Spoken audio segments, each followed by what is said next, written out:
Have you ever watched someone else get credit for an idea you had first, but never shared? Have you ever felt like you're screaming inside, but whispering outside? If you've ever felt invisible despite being talented, capable, and valuable. If you've ever wondered why some people command attention while you fade into the background, then this story is for you. Because there was a woman who spent 8 years being the smartest person in the room that nobody knew existed. She had the answers, she had the skills, she had the value, but she had no voice. Until one day, everything changed. Not because she became someone else, but because she finally understood the difference between being invisible and hiding. Stay with me until the end. What you're about to discover might finally give you permission to be seen. Her name was Sarah Chen, 34 years old, senior analyst at a mid-sized consulting firm in Seattle. If you looked at her resume, you'd be impressed. Double degree in business and psychology. 8 years at the same company. Consistently high performance reviews. Expert in data analysis and strategic planning. But if you attended any meeting Sarah was in, you'd never know she existed. She sat in the back corner, eyes down, notebook open, taking notes while others talked. When someone asked a question she knew the answer to, her heart would race. Her mouth would open slightly, and then, ... nothing. Someone else would speak. And Sarah would write the answer in her notebook instead. Her colleagues barely knew her name. New employees thought she was an intern. In 8 years, she had never led a presentation, never pitched an idea in a group setting, never volunteered for a visible project. But here's what nobody saw. Sarah's analysis saved the company over $2 million in the past 3 years. Her insights prevented 2 major strategic mistakes. Her work was brilliant. She just delivered it all through email, through her manager, through anyone but herself. Sarah had a routine that kept her safe and silent. In meetings, she would arrive early and sit in the corner seat furthest from the head of the table. When discussion started, she would take meticulous notes. When she had an idea, she would write it down with a small star next to it. Then, after the meeting, she would email her idea to her manager, Rebecca. "Just a thought I had during the meeting. Feel free to use it if it's helpful." Rebecca, well-meaning but busy, would often present Sarah's ideas as team insights. The team identified an opportunity. No names, no credit, no visibility for Sarah. And Sarah told herself this was fine. This was safer. This way, if the idea was bad, she wouldn't be exposed. If it was good, the team benefited. That's what mattered, right? But deep down, in the quiet moments alone, Sarah felt the weight of her own absence. She was disappearing, not just from meetings, from her own life. Her voice had become so small that even she had trouble hearing it. It happened on a Tuesday morning in September. Sarah's company was pitching for a major client, a $5 million contract. 6 months of work from the entire strategy team culminated in this one presentation. The night before, Sarah had discovered a critical error in the financial projections, a miscalculation that would cost the client nearly $800,000 in the first year. She had sent an email to Rebecca at 11:45 p.m. Found an issue in slide 17. Numbers don't account for seasonal variance. Client will lose significant revenue in Q4. Here's the corrected analysis. Rebecca replied at 6:30 a.m. in back-to-back meetings all morning. Can you join the client presentation at 10 a.m. and flag this if needed? Sarah's stomach dropped. Join the presentation. In front of the client, in front of the CEO. With 12 people in the room. She typed back, "Can someone else present the correction? I've attached the revised slide." Rebecca's response was immediate. "Sarah, you found it? You fixed it? You need to be there. 10 a.m., conference room A. This is important." For the next 3 hours, Sarah felt physically ill. She rehearsed what she might say. She practiced in the bathroom mirror. She considered calling in sick, but she went. The moment of truth. Sarah arrived at the conference room at 9:55 a.m. The client team was already there. 6 executives in expensive suits. Her company's CEO, Michael, stood at the front, confident and commanding. Sarah slipped into a chair in the back corner, invisible. As always, the presentation began, slide after slide. Impressive projections, strategic insights. The client team nodded approvingly. Then slide 17 appeared on the screen. The incorrect projections. The numbers that would cost them $800,000. Michael presented them with complete confidence. As you can see, year 1 projections show a 22% ROI. Sarah's heart hammered. She looked at Rebecca. Rebecca looked at her. Waiting.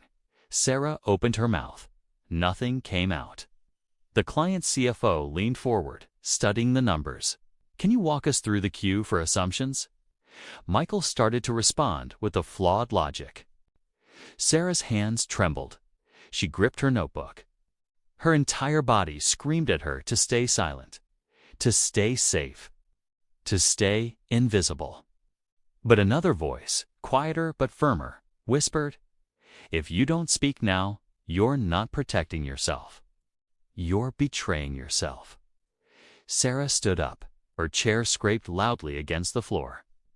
Everyone turned. "I'm sorry to interrupt." Her voice was shaky but audible. "There's an error in this slide." The room went silent. Michael's smile froze. The client's CFO raised an eyebrow. Sarah wanted to sit back down, to disappear, to die. But she stayed standing. She walked to the front of the room on legs that felt like water. "My name is Sarah Chen. I'm the senior analyst on this project. Last night, I found a calculation error in the queue for projections. These numbers don't account for seasonal variance in your industry. If we move forward with this strategy as shown, you'll lose approximately $800,000 in the 4th quarter. She pulled up her revised slide, her hands still trembling, but her voice growing steadier.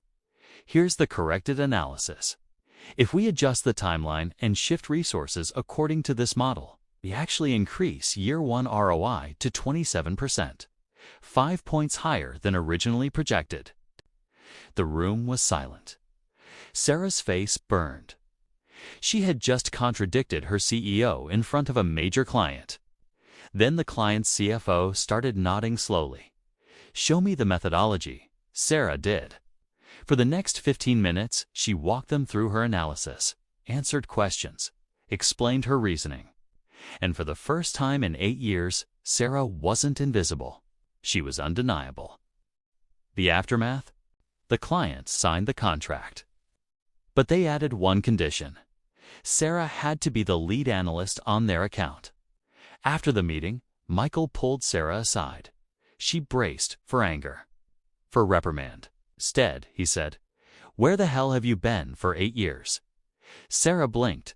I've been here." "No." Michael shook his head. "You've been hiding. It's that analysis, that clarity, that confidence. We needed that in every meeting you've ever been in.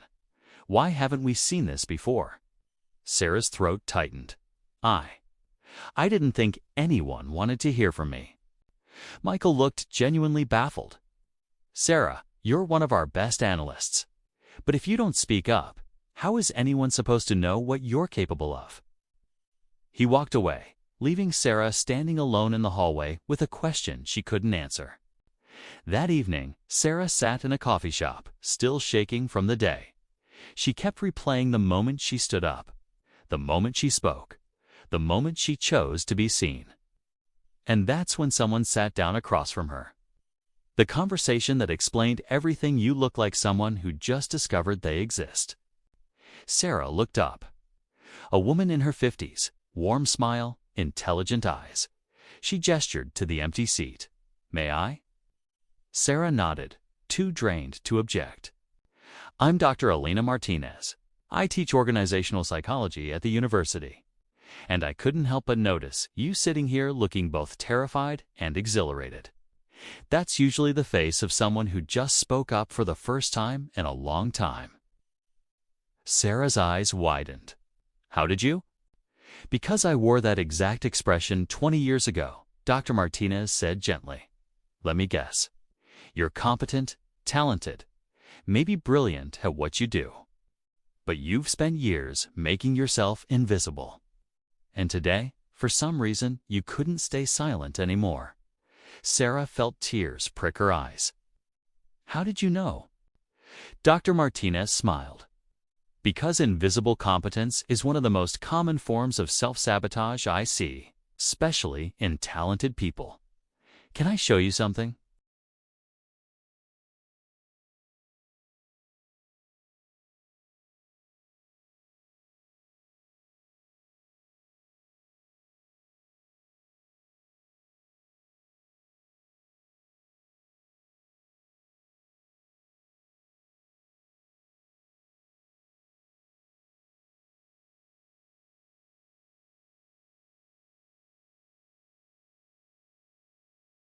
What's the difference? Invisible means people can't see you even when you show up. Hiding means you're actively making yourself unseen. You have the answers, but don't share them. You have the skills, but don't demonstrate them. You have value, but don't claim it. Dr. Martinez tapped the second circle. You're not being overlooked, Sarah. You're choosing to be hidden. Hey, there's always a reason.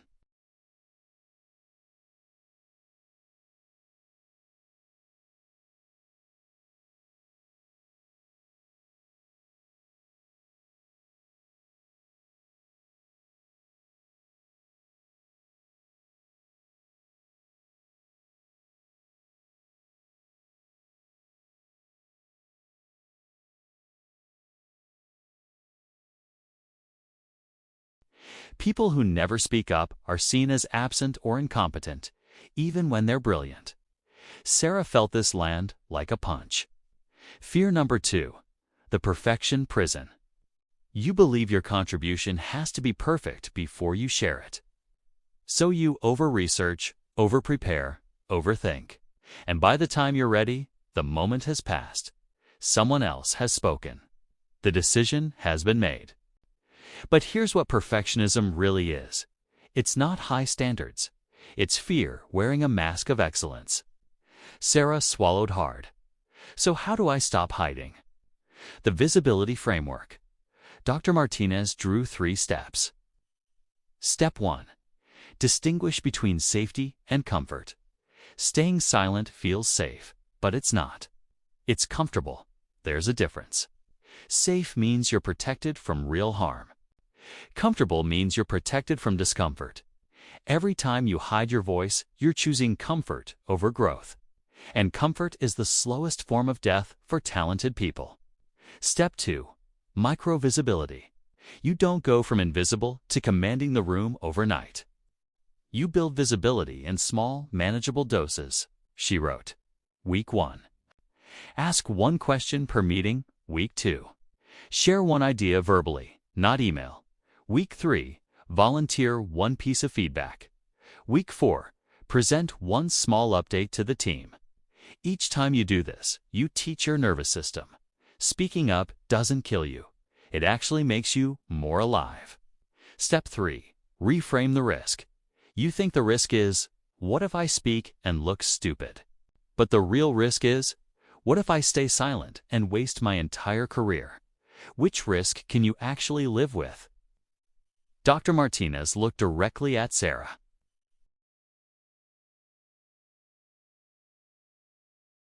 Of growth, of opportunity, of the life you're capable of living.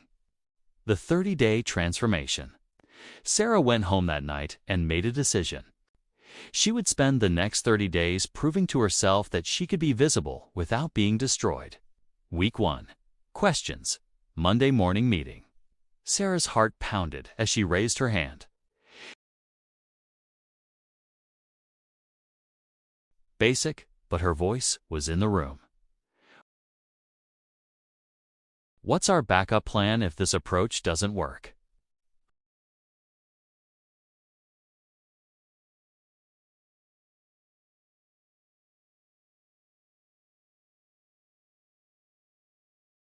And people listened.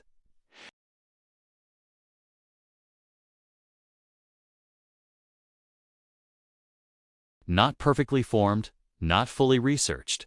Just ... spoken. What if we approach this from the customer's perspective instead? I wonder if we could combine these two strategies.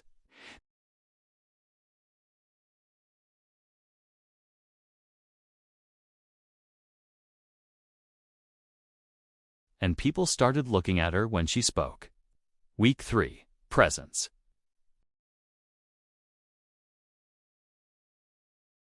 Massive shift. She didn't apologize before sharing thoughts. And just said the thing. Including her inside conversations, asking for her input. When her team needed someone to present the monthly analysis, Sarah didn't wait to be asked. I did most of the research. It wasn't perfect. She stumbled twice.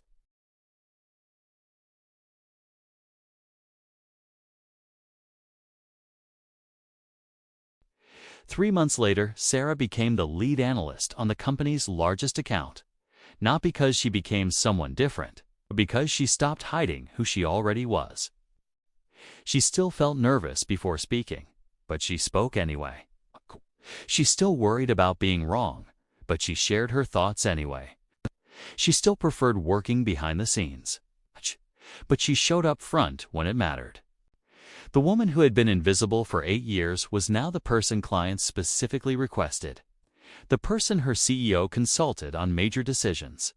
The person junior analysts came to for mentorship.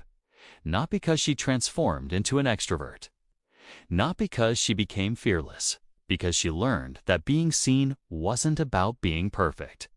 It was about being present. 6 months later, the full circle Sarah was leading a strategy workshop when she noticed a young woman sitting in the back corner, taking notes. Eyes down, never speaking. After the meeting, Sarah approached her. "Hey, I'm Sarah. I don't think we've met." The woman looked startled. "Oh, I'm Jennifer. I'm new to the team. I noticed you took really detailed notes. Did you have thoughts on the strategy we discussed?" Jennifer hesitated. I had a few ideas, but I didn't want to interrupt. Sarah smiled. Sad, knowing smile. "Can I buy you a coffee? I want to tell you a story about a woman who spent 8 years hiding. And what finally made her visible. The truth you need to hear. My friend, if you see yourself in Sarah's story, I need you to hear this. You are not invisible because people can't see you. You're invisible because you're hiding. And I know why you're hiding. I know the fear. I know the voice that says, what if I'm wrong? What if they judge me? What if I'm not as good as I think? But here's the brutal truth. Every moment you stay silent to protect yourself, you're actually betraying yourself. You're robbing yourself of opportunities, of growth, of the career and life you're capable of having. Visibility isn't about being loud. It's not about being perfect. It's not about becoming someone you're not. It's about showing up as who you already are, with all your knowledge, your insights, your value, even when your voice shakes, even when you might be wrong, even when it's uncomfortable. Your challenge this week, I want you to do something specific, not someday, this week. Day 1. Identify one meeting, one conversation, one moment where you would normally stay silent. Commit to speaking. Just once. Ask a question, share a thought, offer an insight, even if your voice shakes, even if it's not perfect. Days 2 through 7, practice microvisibility daily. Make one comment in a meeting, share one idea verbally instead of via email, volunteer one piece of input. Ask one clarifying question. You don't have to be brilliant, you just have to be present. Remember this, here's what Sarah learned the hard way. 1. Hiding feels safe, but it's actually the riskiest thing you can do with your career. 2. People who speak up and are occasionally wrong are respected more than people who never speak. 3. Your value doesn't count if nobody knows it exists. 4. Visibility is a skill, not a personality trait. You can learn it. 5. Being seen doesn't require being perfect. It requires being present.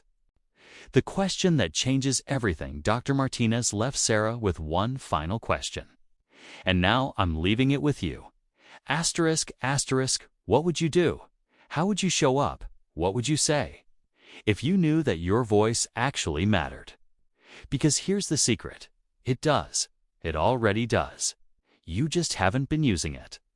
Your turn. Drop a comment. What's the one place you've been hiding that you're going to show up in this week? Be specific. Be honest. This comment section is a judgment-free zone. And if this story helped you see the difference between being invisible and hiding, share it with someone who needs permission to finally be seen. Until the next video, remember, you're not invisible. You're hiding, and it's time to stop. The competent, capable, valuable version of you doesn't need to change. She just needs to show up. It's time to be seen.